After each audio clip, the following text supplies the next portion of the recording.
Entry 1, March 1st, 1998. Okay, so last night I had a very odd experience, and after it happened I was advised by a friend to write all of my thoughts and or experiences in this journal. It all began with a nightmare, a very unusual and vivid one to be honest. I have a TV room in the basement of my house. I was sitting in my recliner chair watching static, and the only source of light was from the TV. The static was very, very loud, until all of a sudden, it stopped.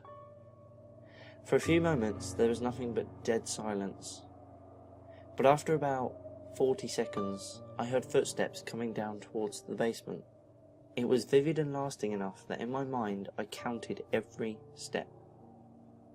I heard exactly 13 steps on the staircase. I designed and built the house, and I know there are only 12 steps on that staircase. In a moment's notice, I heard a raspy voice struggle to say 13. It was almost as if the words were whispered into my sleeping ear. I awoke in shock and paralysing fear. After time passed and the fear died down, I had a strong and almost mind-controlling impulse to go to the window. I staggered to the window of my country home and noticed a thin, rather tall figure standing in my backyard. The figure made no movement at all. It just stood mysteriously in the fields, staring at the brick wall of my house.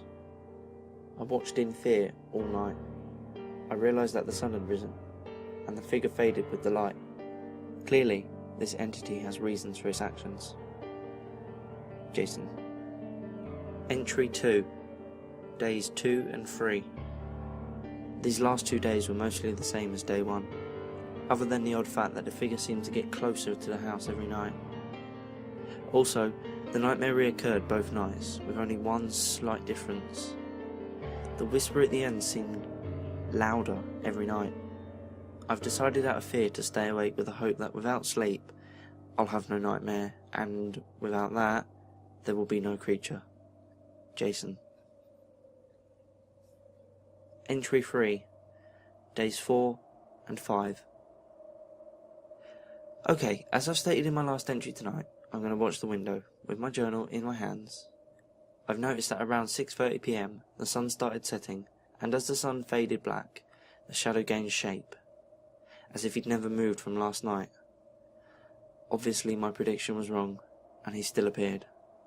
But he hadn't moved. This was a good sign. The sun is now rising and I feel a heavy need for sleep. I've noticed this creature only appears at night, and if I sleep in the day, I should have no problems. Jason. Entry 4, Days 5 and 6. I fell asleep around 7:30 AM on the 5th day, and I awoke at 1:30 AM after a nightmare. This one had drastically changed. The first nightmare had me sitting in a chair watching static and hearing footsteps. In this nightmare, there was no static on the TV, just the number 13 in red with a black background. The TV blared murderous screams and wretched cries for help, instead of the regular sounds of the nightmare. As the dream went on, the screams faded slowly to the same ending as the last nightmares. 13 steps on the 12 stairs. The end to this one was different though. The word 13 was screamed into my ear multiple times. I awoke gasping to catch my breath in fear. This one was more vivid than the rest of the dreams, and this urge was so strong. I felt lifted off my feet in a rush to the window, and I was paralysed when I got there.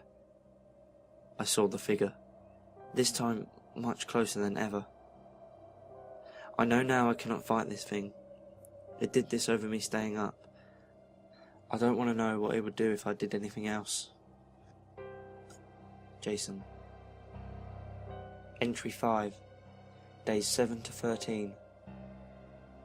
It's been 12 days now. The last few had been the same, but today gave me a very bad sense.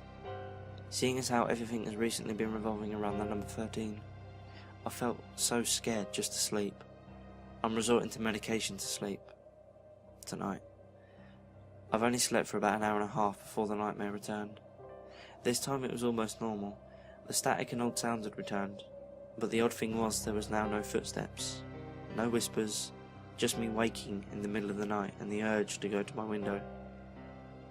When I got to the window, I saw nothing at first.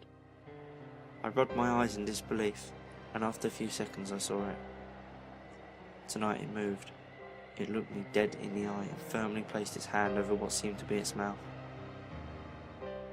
Time that felt like forever passed by, and the entity faded with the wind. It was almost as if it had...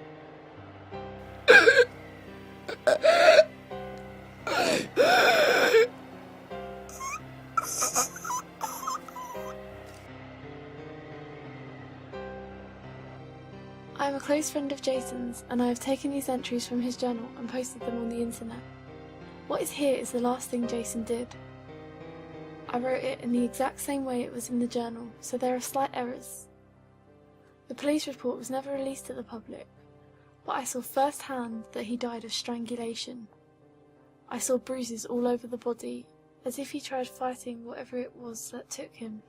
The strangest factor of his murder is the fact that there were no signs of forced entry and all the doors were locked. For anyone with any questions, contact me at m.alden20@yahoo.com. And please don't request any pictures. Jason made no sketches, he wasn't artistic, so there are no drawings of the being, and his case is the only known sighting. I don't know my views on this creature, but I do know that Jason lived life as a bad person. Another thing I can say about this is don't mess with any kinds of entities. Jason had an odd obsession with Ouija boards. He was very private about that.